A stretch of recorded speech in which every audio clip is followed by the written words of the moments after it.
Welcome back to the Philip DeFranco Show, you daily dive into the news. We once again have a lot we have to talk about today, starting with this. Jimmy Kimmel just got canceled. Antifa is now a terrorist organization, and anyone not singing Charlie Kirk's praises is not going to have a good time. Right? And all of this is connected to Kimmel's show on Monday night, where in his monologue he said, "We hit some new lows over the weekend with the MAGA gang desperately trying to characterize this kid who murdered Charlie Kirk as anything other than one of them and doing everything they can to score political points from it." In between the finger pointing, there was grieving. On Friday, the White House flew the flags at half-staff, which got some criticism. But on a human level, you can see how hard the president is taking this. My condolences on the loss of your friend Charlie Kirk. May I ask, sir, personally, how are you holding up over the last day and a half, sir? I think very good. And by the way, right there, you see all the trucks? They've just started construction of the new ballroom for the White House, which is something they've been trying to get, as you know, for about 150 years. And it's going to be a beauty. Yes. He's at the fourth stage of grief, construction. Right, immediately you had right-wing influencers and activists slamming Kimmel in general, but especially for his words about MAGA trying to cast Kirk's killer as, quote, anything other than one of them in order to score political points. And you had many of them basically accusing Kimmel of just flat out lying, or saying that Kimmel was essentially saying that the killer was actually MAGA. But at the same time, you had people defending Kimmel saying he wasn't saying that the killer was MAGA, but rather that MAGA was more focused on trying to point blame. And then, of course, in addition to that, you had people who had issue with how he was talking about Donald Trump and his reaction to Charlie Kirk's death. But in any case there, one of the people that did not like Kimmel's comments was right-wing commentator Benny Johnson. And so then with that, to talk about Kimmel, Johnson had on his podcast none other than Brendan Carr, the chairman of the Federal Communications Commission. Right? And you had Carr, again, the chair of the FCC, claiming that Kimmel's remarks were part of a concerted effort to lie to the American people and that the FCC had what he called remedies that it would be looking into. Frankly, when you see stuff like this, I mean, look, we can do this the easy way or the hard way. These companies can find ways to change conduct, to take action, frankly, on Kimmel, or, you know, there's going to be additional work for the FCC ahead. And then you had Carr urging local TV stations affiliated with ABC to push back, with a key point being that as FCC chair, Carr has real power over broadcast licenses granted to these TV stations by the federal government. Frankly, I think that it's really sort of past time that a lot of these licensed broadcasters themselves push back on Comcast and Disney and say, listen, we are going to preempt, we are not going to run Kimmel anymore until you straighten this out, because we licensed broadcaster are running the possibility of fines or license revocations from the FCC if we continue to run content that ends up being a pattern of news distortion. And then, wouldn't you know it, shortly after that, Nexstar, which is an owner of ABC affiliate stations around the country, they say they're going to preempt Kimmel's program for, quote, the foreseeable future. And then Sinclair, another owner of many local TV stations, they say they're also going to suspend Kimmel's program. And also, they called on Kimmel to apologize and make what they called a meaningful personal donation to Kirk's family and his Turning Point USA. But of course, ABC, they're the one that's going to make the decision here. And what you ended up seeing is a short time later, they made the announcement that they'd be pulling Kimmel off the air indefinitely. And while the company, which is owned by Disney and has already paid $15 million to settle a defamation lawsuit with Trump, did not explain their reasoning publicly, you had Rolling Stone reporting that multiple execs felt that Kimmel had actually not said anything over the line, but the threat of Trump administration retaliation loomed. Also, fun little thing, Nexstar, they recently announced that they plan to acquire a rival company in a $6.2 billion deal, which is a deal that will be under scrutiny from the FCC. And of course that, it brings back into mind CBS, who over the summer, the FCC approved a major merger involving CBS's owner Paramount, but only after one, CBS agreed to pay $16 million to settle another lawsuit filed by Trump, and two, they canceled the Late Show with Stephen Colbert, though of course the network claimed that the decision was just financially motivated. Though important to note there, Trump was not a fan of Colbert, there were some concerns there, and in fact, when Colbert got canceled, Trump celebrated on social media saying, I hear Jimmy Kimmel is next. And in fact, after this went down with Kimmel, you had him celebrating again, writing, great news for America, the ratings challenge Jimmy Kimmel show is canceled. That leaves Jimmy and Seth, two total losers on fake news NBC. Right, and with this, we've seen many people celebrating along with their president. Are you people saying they were happy that Jimmy Kimmel was being held accountable? Are you saying that freedom of speech does not mean freedom from consequences? But really quickly, that's the news. This part's gonna be my opinion. It is very hard to look at this situation and see it as anything other than a blatant attack on free speech. But if you look out right now, there are a lot of so-called free speech warriors and anti-cancel culture people that are out rejoicing that the government appears to have pressured a company to punish and shut down a TV host over something he said. And it seems to show that a lot of times for many of those people, it's not actually about having principles and beliefs around freedom of speech and often other freedoms, but really about wanting power, control, and getting what they think is a warranted revenge. In fact, sometimes you'll see people online saying, it's our turn, right? And let me be clear when I'm talking with you here. If a company company reaches the conclusion to get rid of people on their own, cool, that's the free market. But when it's obviously because they don't want to deal with government harassment and threats, or they want to get preferential treatment, or they need merger approval, that is a very, very different thing. That is a scary thing. They want you scared. They want you to shut up and obey in advance. Please don't. Please do not, right? Use your voice while you can, because it's not going to get easier to speak out tomorrow. You will be next. It's just a matter of time. Oh, and finally, let me say, any of these I really care about free speech podcast bros that help get Trump elected, if you're silent here, you're full of shit, whether it be Joe Rogan or any of these fucking guys. They know who they are. And so then newscap back on. In addition to people who were celebrating this move along with President Trump, you had others calling it out. Right? Obama tweeting, after years of complaining about cancel culture, the current administration has taken it to a new and dangerous level by routinely threatening regulatory action against media companies unless they muzzle or fire reporters and commentators it doesn't like. And adding that media companies need to start standing up rather than capitulating to it. You also had Representative Eric Swalwell tweeting, get a lawyer, Brendan Carr, and save your documents. In a Dem majority, your ass is going to be in a witness chair for a long time. It's all coming out, all of your corrupt deals. And then in addition to that, you had people sharing that footage of Fox commentator Brian Kilmeade calling for mentally ill and homeless people to be killed, right? Arguing that Kimmel essentially got threatened down for what he said, but with the Fox host, he wasn't threatened. He was allowed to apologize and just move on. And that is, you had others saying things like trying to imagine the reaction if the Biden administration had demanded that Fox fire Greg Gutfeld because he wasn't sufficiently sad about the assault on Paul Pelosi. So there, notably, you had comedian Roseanne Barr responding sarcastically saying, yeah, imagine an administration putting pressure on a television channel to fire a comedian they didn't like. Because if you didn't know, back in 2018, her show got dropped after there was massive backlash to a racist tweet that she posted about a senior advisor to former President Obama, with there then being an unverified rumor that Michelle Obama had gotten ABC to make that happen. The one, we don't know if that's true, and two, as others have pointed out, Obama was not president at the time. Trump was. And in fact, this whole situation has gotten to such a place, you have people finding themselves surprised to be agreeing with Tucker Carlson. You hope that Charlie Kirk's death won't be used by a group we now call bad actors to create a society that was the opposite of the one he worked to build. You hope that. You hope that a year from now, the turmoil we're seeing in the aftermath of his murder won't be leveraged to bring hate speech laws to this country.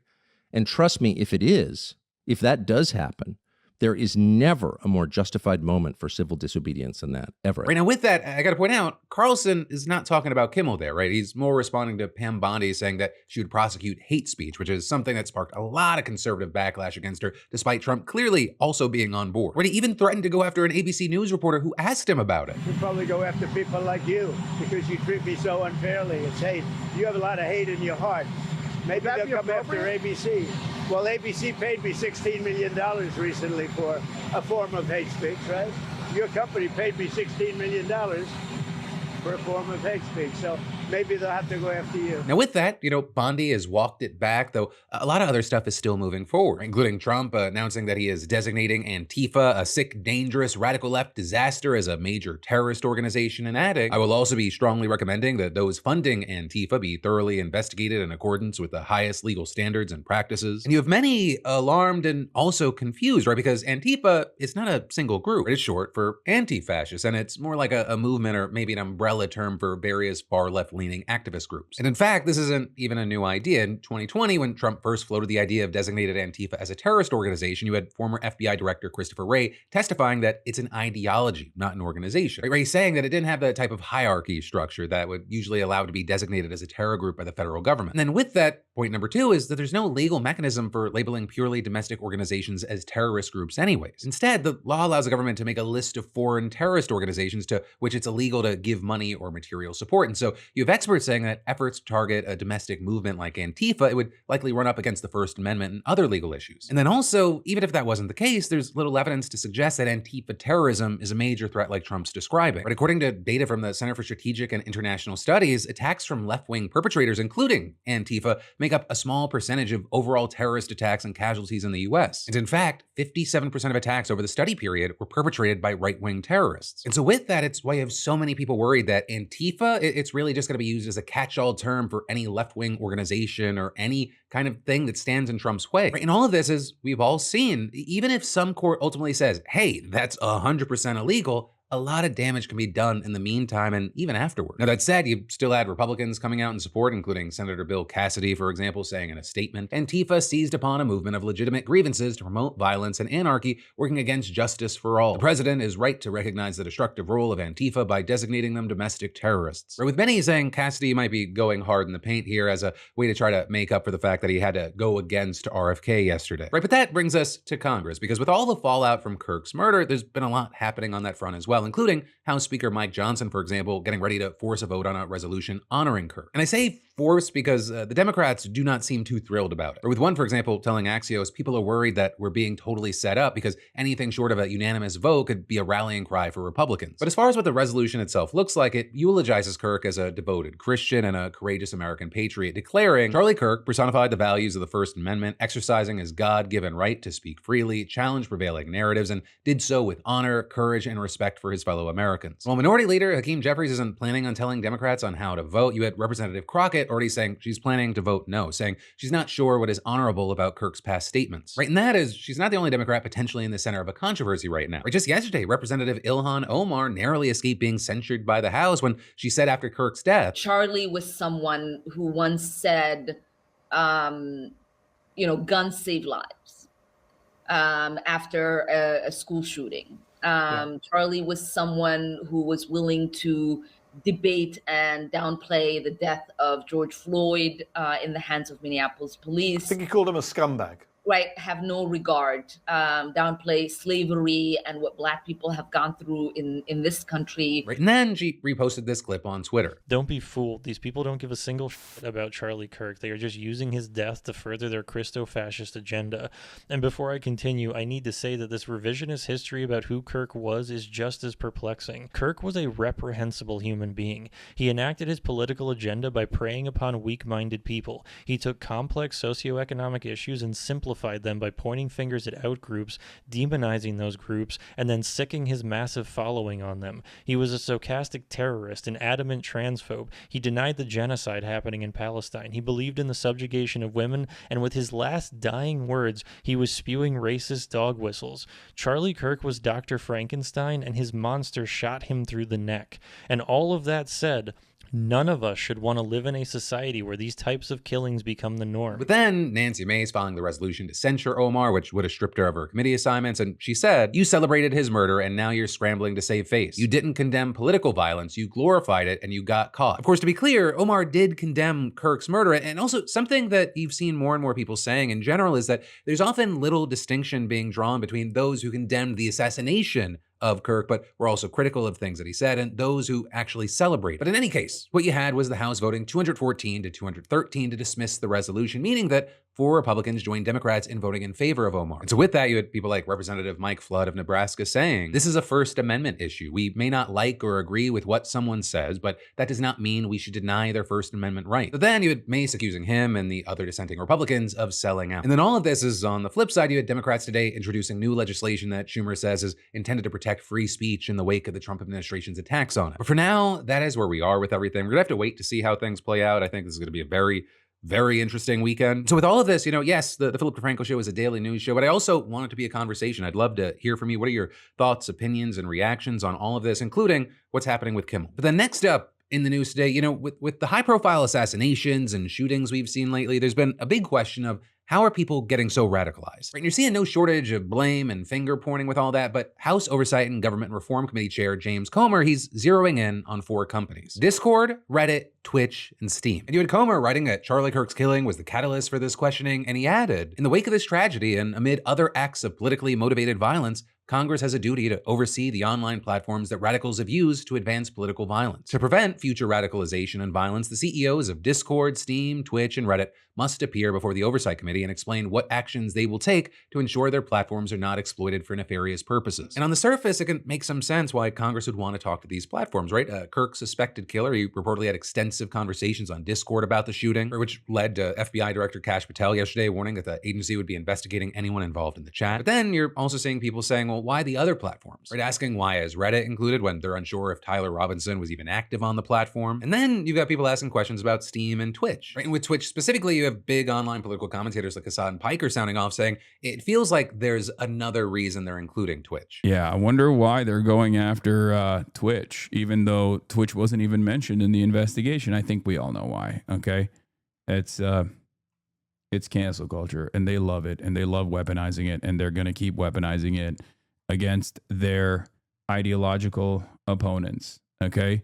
Very clear what they're doing. With Hassan and a lot of his fans feeling like he's the target there. But also, the real head scratcher for a lot of people was Valve, which owns Steam. It's a video game market, and while you can message people on there and interact directly, it's unclear exactly how it's related to any recent political violence. So that's also likely why you had people like Rod Breslau making claims like, the government is scapegoating social media, chat, and video games under the guise of political de-radicalization as a way to censor the internet. Meanwhile, all the free speech guys cheer this on because they want certain streamers banned over personal vendettas. It's pathetic. You then also had others mocking the situation, saying things like Gabe Newell is going to announce Half-Life 3 in front of Congress. Holy shit. And in general, there was a sentiment that this was an effort by government officials to effectively clamp down and force these companies to toe the line. You know, personally, yeah, given what we know right now, I am a little confused about Steam being included here, especially when others could have been included. Like, yeah, when it comes to certain Steam games like VR chat, there can be a similar concern to how people are worried about kids with Roblox. You know, when it comes to safety, those are conversations we should have. Also, I think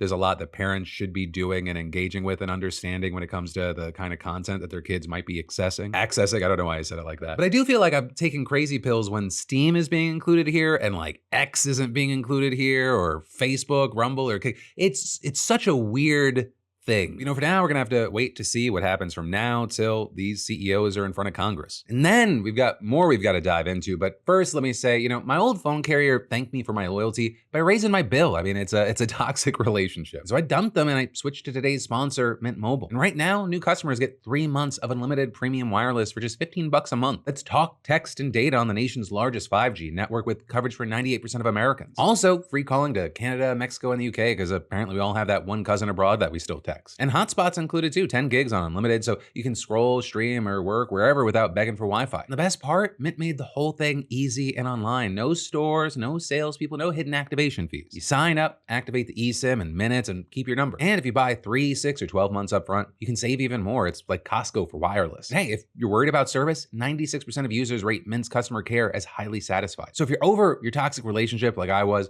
go to mintmobile.com/DeFranco and get this new customer offer with 3 months unlimited wireless plan for just $15 a month. Again, that's mintmobile.com/DeFranco, and that offer ends September 22nd. And finally, the fun part, upfront payment of $45 required, equivalent to $15 a month. Limited time new customer offer for first 3 months only. Speeds may slow, above 35 gigabytes on unlimited plan. Taxes and fees extra. See Mint Mobile for details. But then next up in the news from that, some very different news. We should talk about this missing girl that was found dead in the singer David's car. And David, if you don't know, he's a big name in music right now. His song Here With Me has gone very viral on TikTok. He just made a theme for Fortnite as well. And even if you don't know him, this might sound familiar because the story actually starts a week ago when you had LA police saying they found a body in an impounded Tesla that was registered to David. Right, and the car was at a tow yard in Hollywood. You had the authorities not really initially saying who they believed the remains were. And David, he was reportedly on tour at the time that the body was found. But then, fast forward to yesterday, and the LAPD identified the body in David's car as 15-year-old Celeste Rivas, who was reportedly missing from Riverside County in April of 2024 when she was just 13 years old. Her body was described as severely decomposed, and you had NBC News also reporting that the remains were not intact, and it appeared she had been dead for an extended period of time. Right, and as far as how she was identified, the medical examiner noted that the body had a tattoo on the right index finger saying shh, and a